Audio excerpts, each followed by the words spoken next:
So let's make some splines now. So the way that we determine the blade height, typically the deeper the spline is, the more strength it's going to give you, but you don't want to come through, obviously. So I usually shoot for about 3/4 of the way through. So I'm going to want my spline to be about that deep. So that's where I want my spline to, or the blade height to come to. So to get that, it's just a matter of setting your box in, getting the blade so it's at the highest point, so that you've got the tooth at the very top of the blade. And you can determine that by just moving it around. Okay, so that gives me the blade height. So we determine we want one there, and one in the middle.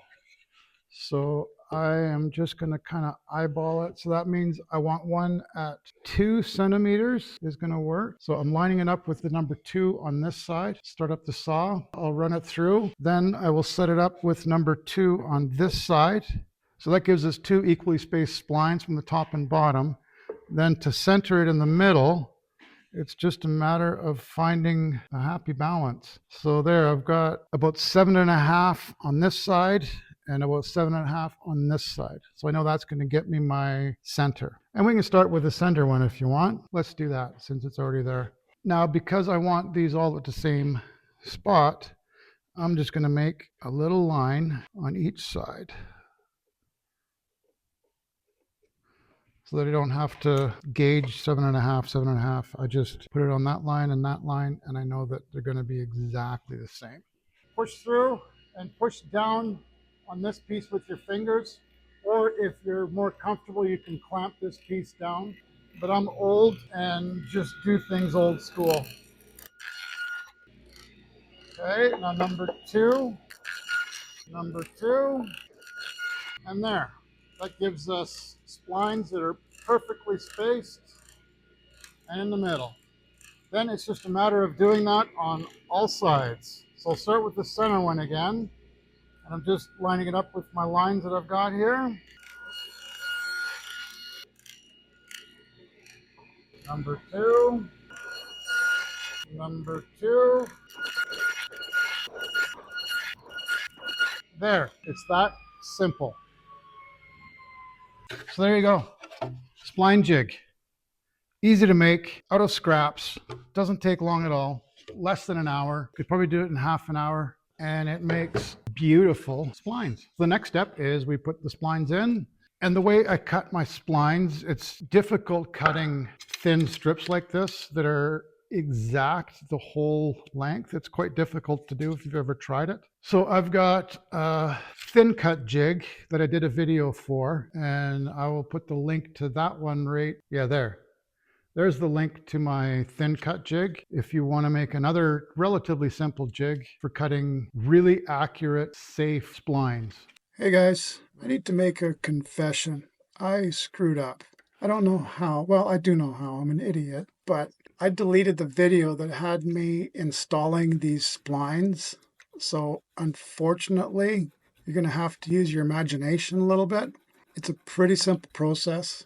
So once I've got the splines cut to length, which in this case was about 1.25 inches for each one, it's really just a matter of putting some glue in the slit that we cut and pound the splines in. Try to get them in there as tight as you can without having them too tight, because you don't want to split the wood. You know what? This is hickory. It's hard to cut. I'm cutting them all on the bandsaw. And when I cut them off in the bandsaw, don't go right up tight because you're going to scratch and mark the surface. Just go like a 32nd of an inch off this face and cut these off. These are easy to sand down. And if you scrape up the surface, then it's going to be a lot of sanding to fix it. So the video that I deleted by mistake, it also had me taking the tape off from when we were gluing up each of the corner joints. And if you remember, you guys were concerned that the joints might not turn out perfect because the boards were cupped a little bit. Fortunately, they turned out fantastic. Each corner is nice and straight with a tight joint, so no issues whatsoever. And again, I don't know what you guys were so concerned about. Everything turned out perfect, so we just carry on. So that's not the ideal blade for cutting these off. It's a little aggressive, but it works. Now, normally I would cut these a little bit closer. I would have liked to use my small bandsaw, which has more of a finishing blade. This is a pretty aggressive blade, so I didn't want to get near the surface. So I cut these really proud. So there's a lot of sanding to do, but that's okay. We like sanding.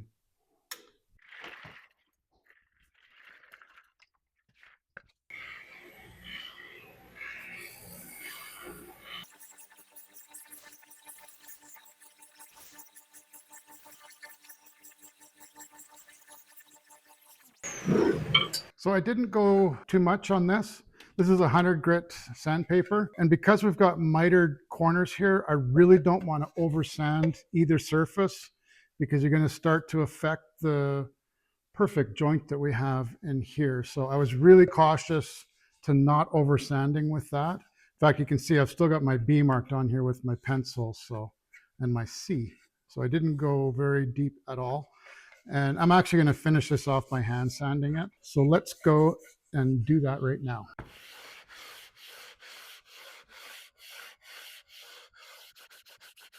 So I still haven't figured out what I'm going to do for the bottom or the top. If you remember, I forgot to rabbet in a groove in the bottom to accept the bottom. So I haven't figured out what we're going to do yet. So I've got a couple of different options. I may just get a piece of walnut that's about this thickness, which is probably 1/2 inch, and just do a bottom just like that. I've got some nice cherry. I may do the same with the piece of cherry so that you'd actually see the end grain and the side grain of the bottom. But I think that the cherry and the walnut are a really good mix. Like I love the lightness, the light and dark contrast with either maple or this hickory versus the walnut really stands out. It's really sharp. But I also like something that's more like this color, a darker. So you've got a medium and a dark and the light. And I think those three mixes have a really nice contrast. I've also got some nice pieces of Paduke, which could be contenders as well. And one of my thoughts is, do I do a Paduke bottom like this and a Paduke top that's bigger? I think that would look best. I also don't want to have too many different wood options on here and it becomes almost overbearing. So I guess what I'm saying is I haven't really figured out what the hell I'm doing yet, but I need to pretty soon because we're almost at that stage. But let me finish sanding this, then we'll get to that. The other thing with sanding pieces like this that have splines in it with a belt sander is oftentimes you'll end up burning the wood at the spline, and then it becomes really difficult to get that burn out because you almost have to sand and it makes a little divot and it just looks like. So that's one of the main reasons why I don't use belt sanders or especially a benchtop sander. Or like the sander I was just using, it would just burn that almost instantly. Fresh piece of sandpaper is a lot like putting on a fresh pair of socks, just cozy. Makes me all warm and fuzzy inside. Well, here's the finished sanded box. Turned out really good so far. Haven't screwed anything up. So I went through my wood collection. I had a piece of Paduke. I think the red and the brown is just going to clash a little bit, or the reddish color. So what we've decided, I'm going to go with a piece of this big chunky walnut for the top. So that's going to be the top. Now for the bottom, I've got two options. I've got this figured maple, which I'm strongly leaning towards, or I've got this cherry. It's a tough decision, but I think I'm going to go with the figured maple. However, this piece is pretty damn wavy, so we got to fix that. I wish you guys could reach through and tell me which one I should go with. it's going to be a bitch to mill this down. I almost just have to sand it. Yeah, we're going with the figured maple. I've just decided. I'm not even going to bother trying to mill this down. It's so thin already. So what I'm going to do is squish it and glue it. Squish and glue. That's what clamps are for, right? So I'm going to cut it oversized and then just sand it down, I think.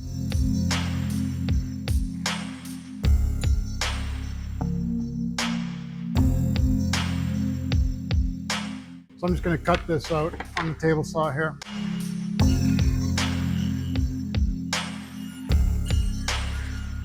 So I cut it a little bit oversized. I'm kind of cheating a little bit. Rather than milling this down, it's thin enough that I have a high level of confidence that just clamping it is going to squish it into place all comfortable, because it's just a bit of a warp going cross grain, and it's pretty thin, so it flattens pretty easy. However, I'm just going to do a quick dry fit clamp just to make sure that it does come together nice. I think we're going to be good. Yeah, so that's a nice tight seal all the way around. So that's going to work.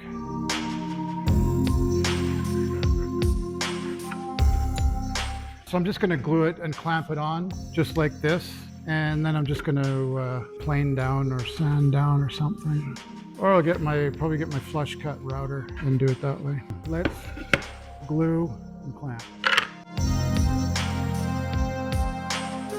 I don't want to go skimpy on the glue with this, but I don't want to go crazy either, because there's nothing more difficult than sanding off the inside of a small block if you have a bunch of glue, dried glue to get rid of. So you want to have just the right amount, but I also don't want this thing to pop off.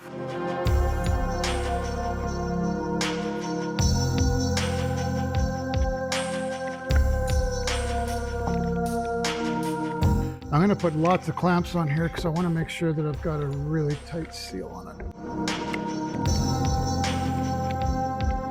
That works good. Nice and tight all the way around. It's the way we like it. Okay, so we let that dry in about 12 seconds for you guys, a couple of hours for me. Okay, so with the magic of video, it's 12 seconds later for you guys. It's actually about 20 hours later for me. You can probably tell from my fabulous wardrobe change.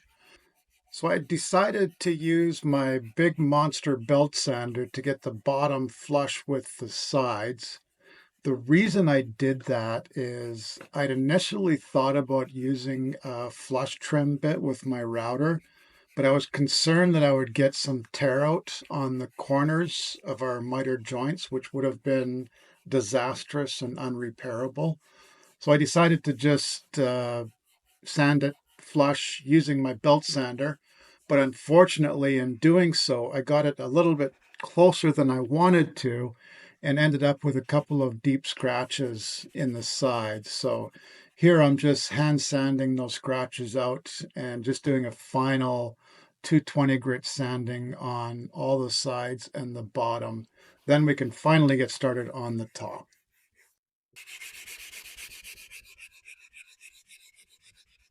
Okay, so I need to take a break. My shoulder's getting sore. So let me just do a quick tip for you, mostly for the beginners. When I'm hand sanding, you'll notice that I'm going back and forth between a sanding block and not a sanding block. The impact of a sanding block versus not makes a pretty big difference. And the difference is with the sanding block, you're covering, how do I explain this? Let's say there was some dips and grooves in the board, and I'm exaggerating, obviously. If you're using a block like this, you've got peaks and valleys, and the peaks are getting sanded, the valleys are not. And again, I'm exaggerating, but just think of it on a bigger scale. So when you're sanding with a block, you're really just sanding down the high spots. The low spots aren't getting anything, okay?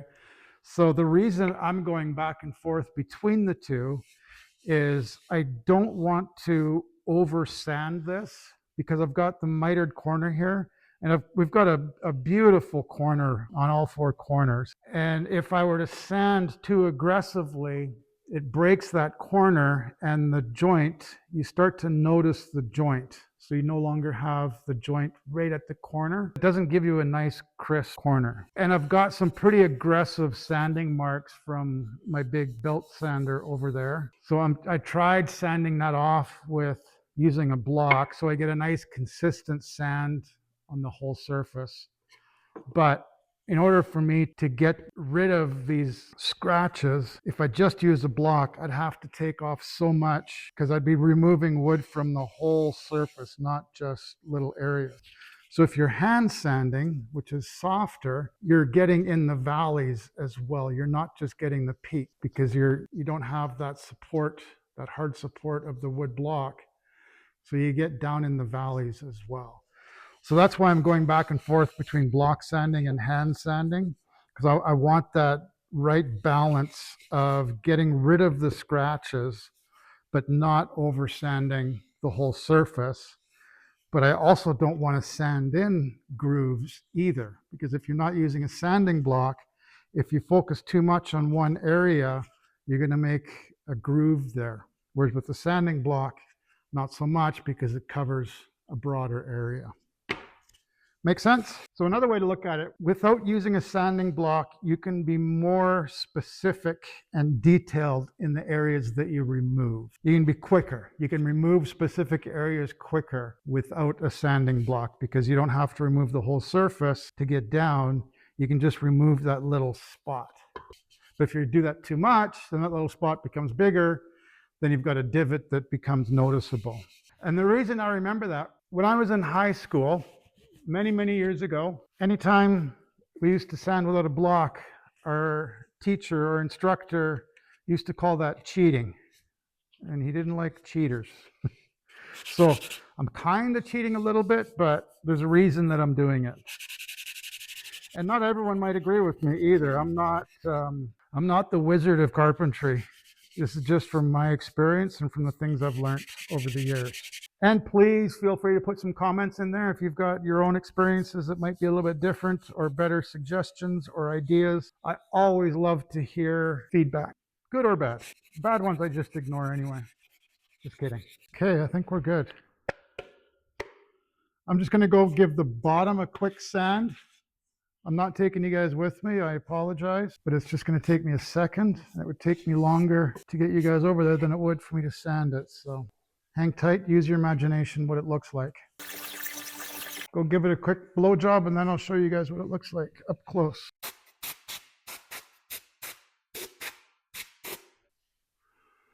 That's what we got so far. I think it's looking pretty darn sharp. What do you guys think? So there's that corner when I said that if you over sand it, you can kind of see it starting to happen just a little bit right there where that corner isn't as crisp as the others. I see look at a little gouge there too.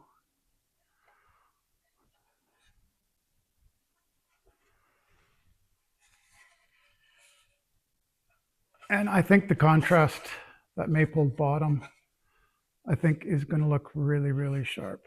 I quite like it so far.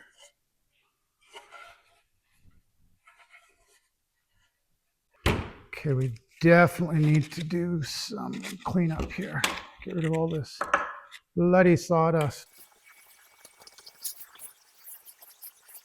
So I need to plane this down, so we'll do that next. This piece is surprisingly flat.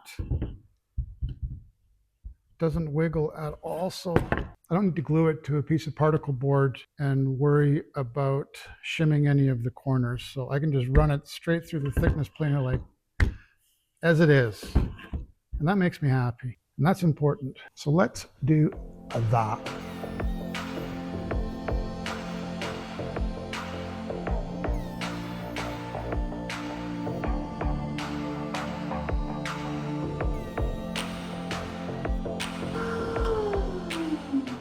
So even though this is still rough edges on both sides, when I look at the one edge, it's not bad, but I can see a gap there and a gap there. This side, is straight. Straight enough that I don't need a straight cut jig. Let me put it that way. So I'm going to put the straightest edge up against the fence because we have to cut this thing perfectly square. In one of my tip videos, one of the tips was to put a line on your table saw top where the blade goes. And this is one time when I'm glad that I've got that, because I want to cut this, keep this as wide as I possibly can. So I just put this piece so that I can't see the red line at all. And I know that that's going to cut this whole rough edge off in one fell swoop.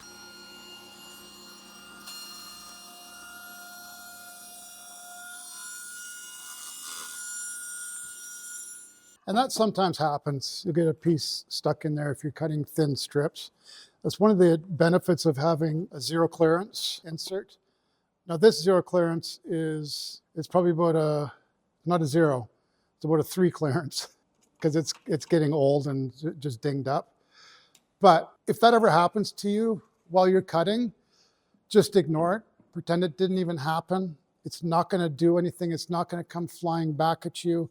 It's just going to stay stuck in there and there's no risk. Panicking is when you get into trouble. So just finish your cut, pretend it's, I mean, I kept my eye on it the whole time because it could come loose and shoot back, but that's the reason that you don't stand directly behind it either. I'm always off to the side, so if something does come back, it's not going to hit me in my belly, even though I got a big belly. I got lots of padding. So the worst thing you could have done in that situation is panic and maybe jerk a little bit, because that's how you get kickback, is if you get a binding between the fence and the saw blade. So if something like that happens, just let it go. Pretend it didn't even happen.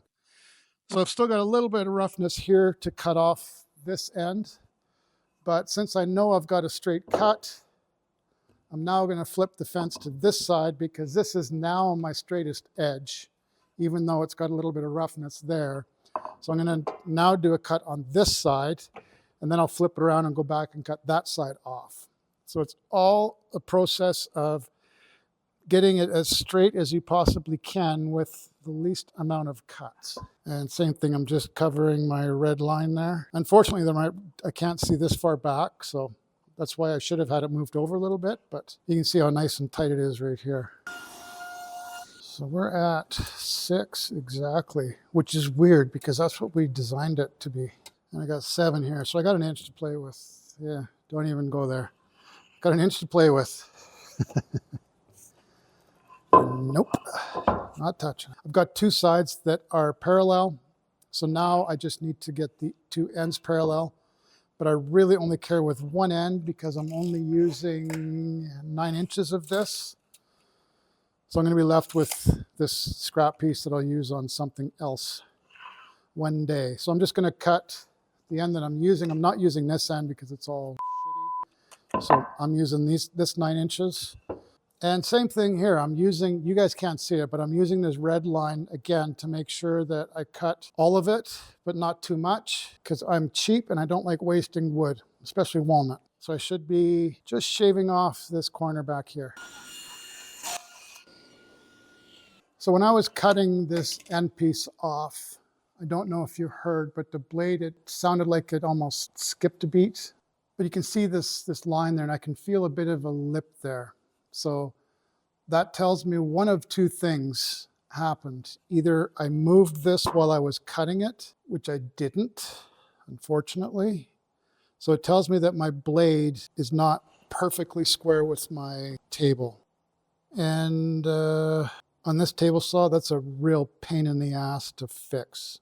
The bolts are literally impossible to get at. The way I just confirm that with myself is I set this stop, my fence stop, at exactly 9 inches on this side with the tooth. And I'm measuring the tooth to the outside, to the one that's bent out this way a little bit. So then when I go over on this side of the fence and do that, I can see that it's a little less than 9 inches. And I'm talking like a 64th of an inch. So it really isn't much. However, it doesn't take much, as you can see. So it's not too bad considering how we're going to be cutting this top anyway, it's not going to make a difference right now, but it does tell me that I need to square my blade, and we'll probably do a video on that too. Now I need to adjust the stop block because I don't want this to be too short on any side, so I'm going to just move it just a touch. That's a touch.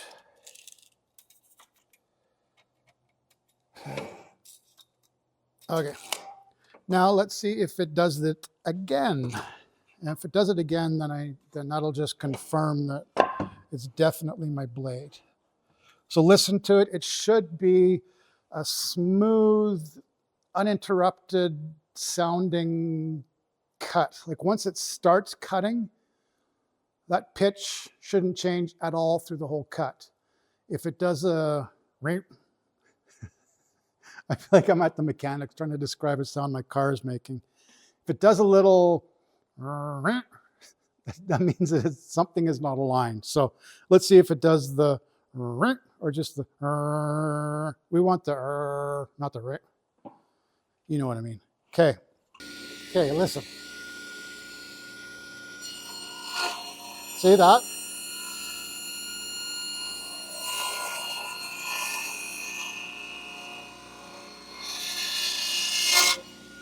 Yeah, see that? We don't like that. And you can see, same thing. Ooh, this one's even worse. So if that ever happens to you, that's why it's doing that. And hopefully you don't have the same saw as me because it's not easy to square it up. So now we just need to do the width of it. So we're going to do that right now. So before I cut an inch off of this side, I just take a look and see if there's any one side that I don't like more than the other. I know it sounds rude, but woodworking is a brutal industry. I've got this lighter side right here. So I'm trying to decide, I don't think I need to take it all off. That looks like way more than an inch. So I need to go 6 inches, which is right there. So yeah, I'm going to cut off this lighter side because I've got a little bit of lightness right here, a little bit right there. So it's going to look pretty balanced. I'm going to measure for the 17th time. So I don't want this to be too long or short. So measure 17 times, cut once is my motto. So we're 6 inches. I'm convinced of it. So on a cut like this, I do have my measuring ruler on my fence over here, but I like to double check because I find that sometimes, like right now, when my blade isn't square, and this is another way you can check it. In fact, this is a better way of checking it than I did with my miter gauge. Get your fence set up. Make sure, just double check, make sure that your fence is at 90 degrees to my table, which it is. So now I can measure on this side when I got 6 inches. On this side, I got 6 and almost a 32nd. So it's actually off by quite a bit. No, I'm kind of blind. It's a 64th. It's about a half a 32nd. So it's not off by much, but it is off. So I'm going to cut this a little bit wider than 6 just because I'm pretty sure I'm going to be sanding one of these things off of it. So I'm just going to make it a little bit wider.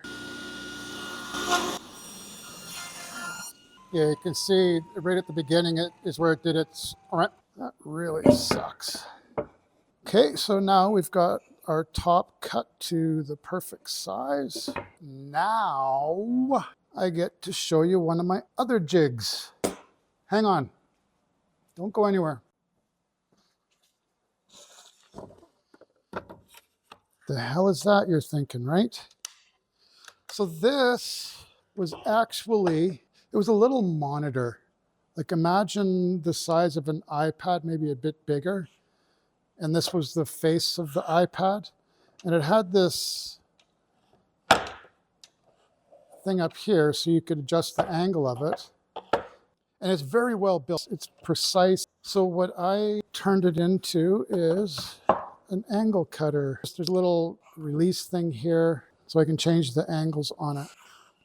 Now I have to line it up against my fence, which is a bit of a pain in the arse, but it's not the end of the world. Now what angle do we want to cut that top at? I think we want it pretty steep. Again, I can always cut off more. I can never add any on. How much of an angle do we want on that top? Let's have a look.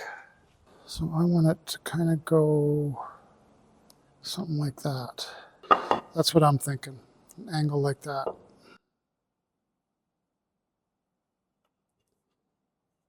I hope you can see that.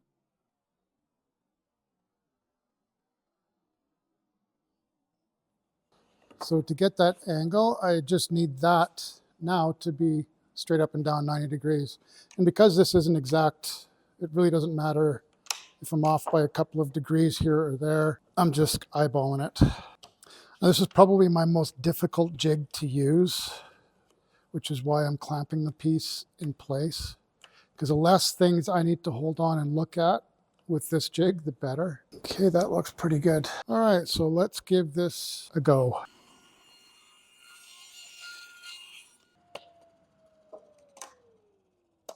So you can tell whether or not I was square based on the thickness of the part that's not cut, and it looks pretty damn perfect to me, so I'm happy with that. Now we'll just do the other side, and we'll do it the same thing. Now, one of my project builds that I want to do is to make a jig like this that is easier to use and not so finicky. I just haven't figured out the final design in my head yet, but that'll be coming up as a project too, because I really do like having this, because the table saw can only go to a 45 degree, and with this you can go any angle that you want, and not having to adjust your blade and get it back to 90 is a nice thing too. So as an example, I always keep this blade at 90. I've got that table saw back there that I always keep at 45, and I can do that with a jig like this. Never have to touch them, and I can still cut angles like this. So it works pretty damn good. Okay, do that again.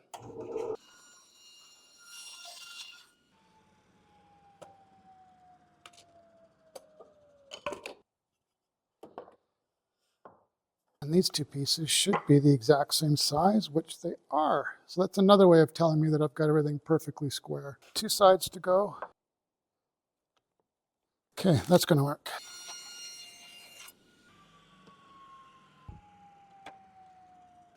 Okay, I'm going to freehand this one.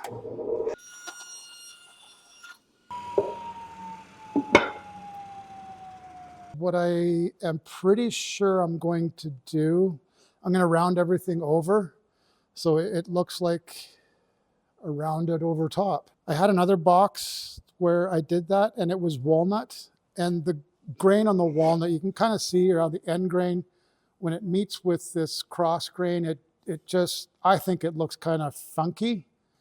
And when it's rounded, it looks even funkier, especially when you sand it to 10,000 grit, which we're going to do on this. One of my thoughts was I was going to rabbet perimeter of the lid, the width of the box, so that it would kind of sink inside. But because I want this top to be big and obnoxious, for lack of better terms, I didn't want to cut any more off. I wanted to have as much above the box as I could. So the other option is I can get something like this nice curly maple, cut a piece that fits just snug inside there, and then glue this onto that. And you're never going to see it, but even when you do see it, it's going to be curly maple just like the bottom. So again, it just kind of ties everything together. So I think what I'm going to do before, how do we want to do this? Do I want to put this on before I sand it or after? It really doesn't matter. Actually, it does matter. I'm thinking back on the box that I did before, and to sand this rounded, it was easier to have the top snug, and I could actually grab the whole box, because I'm going to round it in this with the sander. I'm going to do it by hand. So this jig, it works pretty good as is. It took me literally 10 minutes to build it because I had this component. But as I said, I am going to be making a jig for this specifically. For now, we set that aside, and let's cut the inside. So I want this to be So at this stage, we're 35 minutes in, and I suspect I'm talking to myself. Maybe one or two stragglers that left the TV on by mistake, but at this stage, I've got to call this and make this the end of part 2. I always try to keep my videos under the 30-minute mark for obvious reasons. Thought I could fit this urn project into 2 videos, but it just looks like I'm gonna have to do a 3rd video. So again, I apologize. I will have part 3 finished editing in a couple of days and get it posted as soon as I possibly can. If you haven't subscribed, I really would appreciate if you would, and I look forward to seeing you here in a few days on part 3.